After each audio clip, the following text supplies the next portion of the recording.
Hi guys, welcome to my video. I'm doing another video. This one, so the plan is I'm gonna straighten my hair and I'm gonna read Reddit stories about, I don't know. So first plan is like hairstylist stories, because I'm a hairstylist, so I'm like, let me put my input, might as well. I mean, at that point. But if I don't like it, I'm probably just gonna go to like scary stories or something. But yeah, alright. Hi guys, I'm back. My roommate got home and bro decided I'm gonna take a shower. So, and then he was listening to music, so I was like, alright, I guess I'll just go outside, because the music was way too loud and you could hear it, and I was like, I don't know if that's anyways, I'm outside now. Let's see, let's get back into the stories. This person's story says, I cut and dyed my own hair for 10 years, and then before my wedding, my friends encouraged me to treat myself and go to the salon. So 3 days before the wedding, I went for a bit of a trim. I had shaved my head for 8 months now, and my hair was starting to grow back at this point. My stylist didn't listen to me. She promised she was a professional and I could do something amazing with the little bit of hair I thought I had. Then she gave me a mullet, like the 1970s hockey hair, 3 days before my wedding, when all I asked for was a trim. I quietly paid $60 and ran to my car. I spent the next 20 minutes crying on the steering wheel and ended up at the salon a few blocks over. The woman there fixed it as best she could, free of charge. I wore a wig to the wedding. That's kind of insane, bro. Imagine like right before your wedding, you're like, alright dog, we gonna be living, we gonna be chilling, be looking good, you know, my hair is growing out. I've been growing it since I had a buzz cut, you know, like since it was shaved, and it's finally long enough. And then you go to the salon for the first time and they're like, alright, mullet time. When you even ask for mullet time, bro, that's crazy. And to be getting married 3 days later, like you really can't even do nothing about it at that point, because it's like you can't really add hair back. Like she literally had to wear a wig, like her, not even her natural hair, to her wedding. Like that is like very upsetting, not gonna lie. I could understand, because people have like an attachment to their hair, so I get that, you know, especially after growing it for that long and then just to be gone, you know, nothing you could do. That's tough, not gonna lie. Next story. It was right before my senior year of high school began. I watched nothing more. What the hell? I can't read this one for some reason. I wanted nothing more than to have beautiful golden beachy waves. I went to my stylist and asked for a loose perm. How are you gonna? Okay, I guess maybe she was talking about the waves. I don't know. Okay, anyway. She went to her stylist and asked for a loose perm. She said, okay, but your hair will be a little bit more damaged than it normally is after bleaching it. Golly. Okay, that's what I was worried about, because I'm like, bro, so she said golden blonde and a perm? Do y'all know what that means? That means she's opening her cortex in her hair way more than it needs to be, and there's a possibility it could fall out. Let's see what happens. So she went to her stylist and asked for a loose perm, and she said, okay, but your hair will be a little bit more damaged than it normally is after bleaching it. Facts. She said, naively, I feel like that's not correct. I agreed to it. My stylist didn't tell me, however, that perming bleaching hair is literally the worst thing you could do, even to your locks. Yeah, see, that's what I'm saying. When it was done, it looked like ramen noodles. yeah, I mean, that's what happened, so facts. It looked like ramen noodles, kind of like Justin Timberlake's hair back when I showered it, it would break off in my hand, and it felt like it was very weak elastic.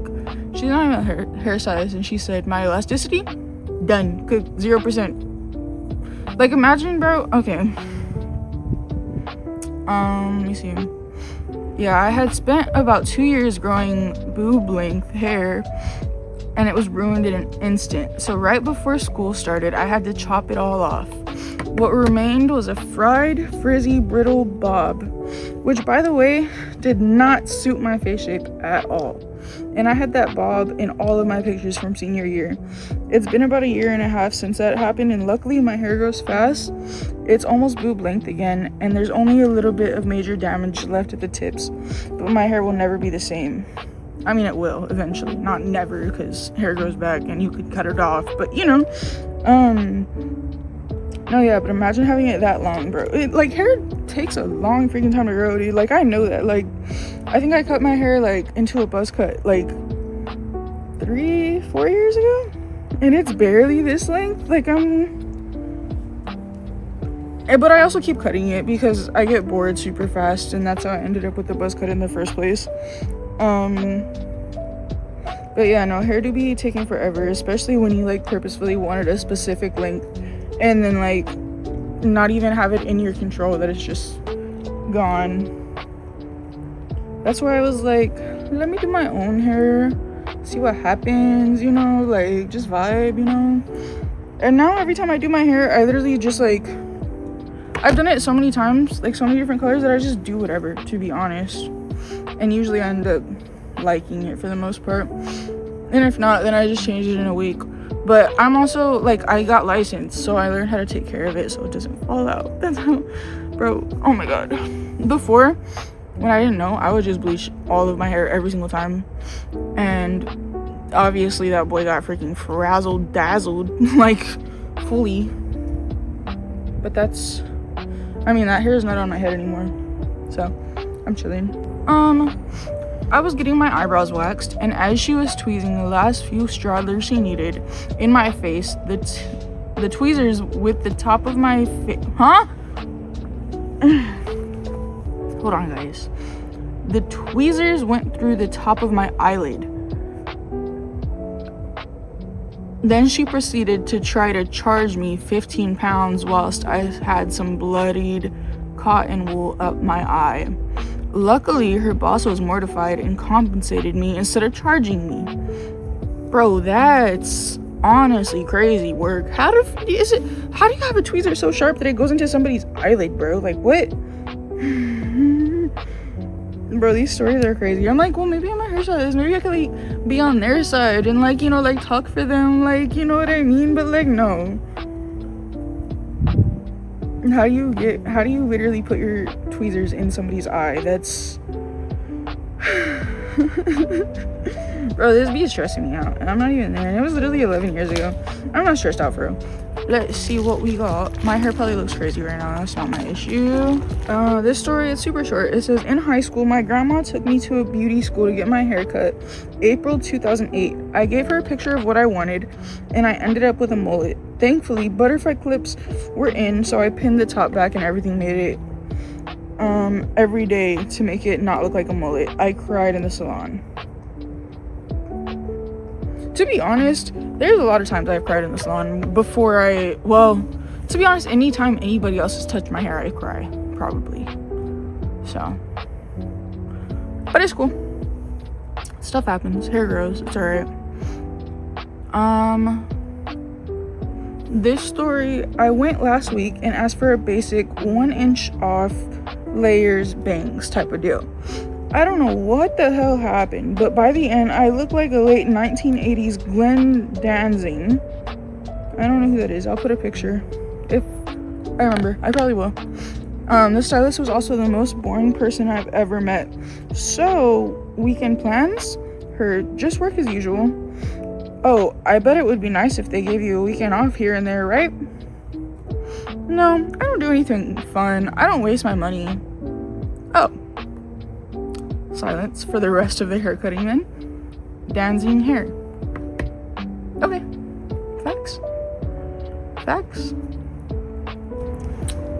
This story says, I have a history of haircuts I'm unhappy with, but finally found someone who has pretty much the same idea about the hair that I do, and I love her, but she once gave me a pretty terrible haircut and color, and I wanted it to be like fire engine red, but somehow ended up maroon.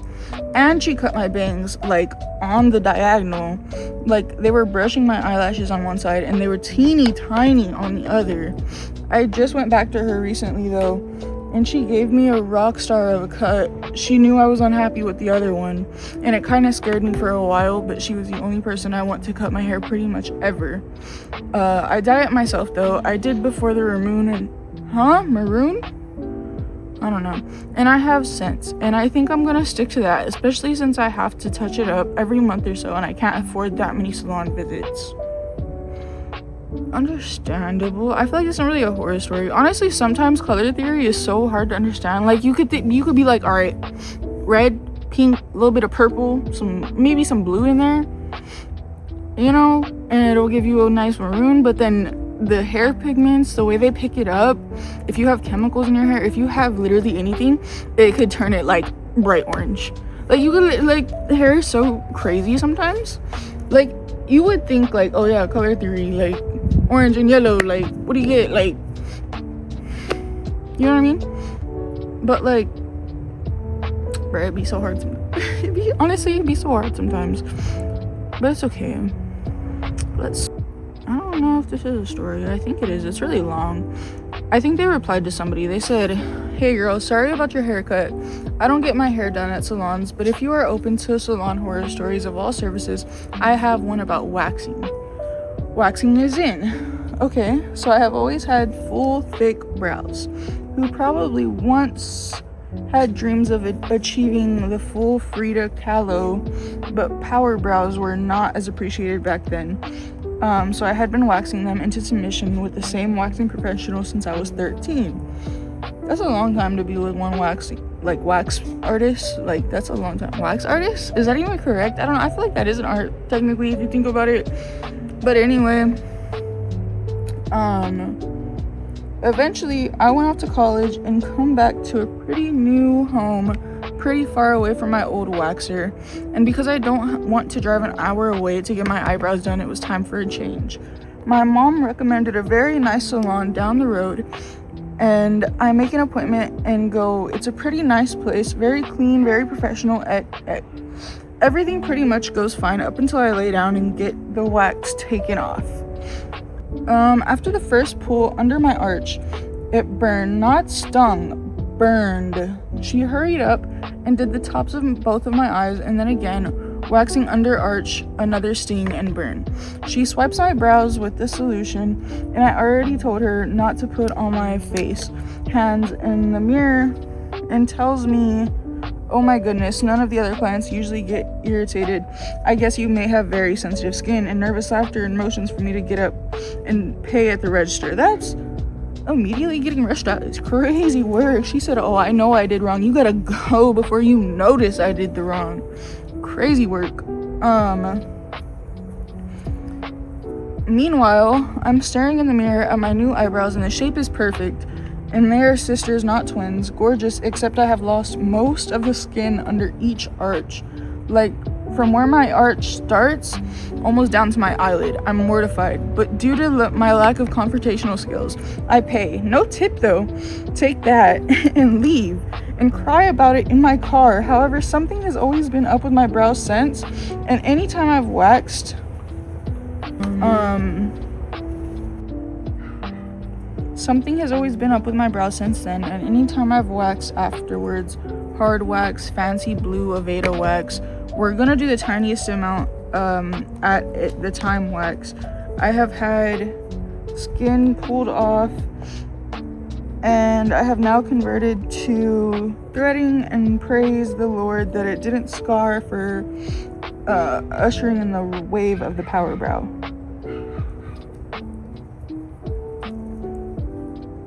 That's crazy work. I don't know how your skin just comes off from waxing. They probably used the wrong wax, to be honest, or it was too hot, or I don't know. I do hair. I don't wax. I honestly don't know. This one, Yesterday I spent $100 for a 30-minute massage and a 3-inch haircut trim. FML, that's enough horror in itself. Though 2 summers ago, I was getting a massage, and for some reason, the girl giving me a massage was playing music off of her Pandora, and a commercial about herpes came on. So awkward. Yeah, facts. That is super awkward, honestly. You're just getting a massage, and it's like herpes, herpes, herpes. Yeah, that's cracked up. Thanks. Should I turn this light on? Probably.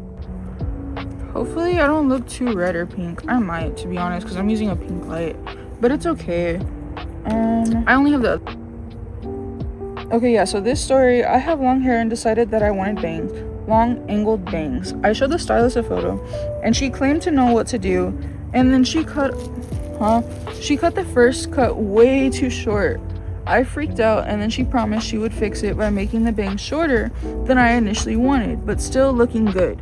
She did not. She just cut them all too short. Also, I have a cowlick on the shortest bang side, so parts of my hair were just sticking up for weeks until it grew out enough.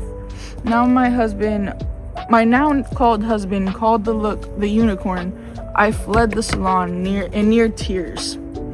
I ran right into another one and asked them if they could fix it. They tried, it got a little better, and it looked better again once I threw a lot of hair wax, but it never looked great until I grew it out. It's kind of sad. A month later, the first salon called me and asked me if I wanted to pay for the haircut that I ran out on. I did not. I asked them if they wanted to reimburse me for the costs I incurred at the second salon trying to fix their mistakes. They did not. And that was a few years ago, and I'm thinking about bangs again, but I'm too scared from the last time to risk it. I feel like with bangs, I'm gonna say this, and everybody's gonna end up with freaking bald. Alright, but I feel like you know your face shape the best, and as long as you watch a tutorial, like a good tutorial on over direction, and like you actually look up like if you want curtain bangs or if you want like just front like straight across bangs, or if you want like a little bevel, like you gotta look it up, bro. You gotta lock in, you gotta do it. I feel like it could be honestly good. I feel like, to me, just do your own hair. Honestly, it's fine. Just do it. It's alright. If you mess up, it is what it is, not gonna lie. Just gotta live. Okay, so this one's from like 5 years ago. It's a thread as well of just people answering this question. It's, anyone have any haircut horror stories? Yesterday I went in for a trim about 1 inch, and I wanted to keep the length of my layers long. Instead, the hairdresser left a chunk of hair longer in the back and made increasingly shorter layers towards the front. It looked like an asymmetrical, overgrown mullet until I chopped the back off, and now I'm supporting a bob I didn't want. The red flags went ignored. I tried to brush my hair dry to cut it at first. Said the claims made against Deva Curl were not true. I just wanted to keep my hair long. Lesson learned, spend a little more for a better experienced hairdresser. Also, speak up. I'm honestly, like, I'm not even really reacting to the stories anymore. I'm just reading them. Because it's like, I don't know, they're all the same. They're all kind of like, I don't know, they're all repetitive, to be honest. Let me see if I can make this white. And then I will stand up and show y'all. I'm all wearing pajamas. God.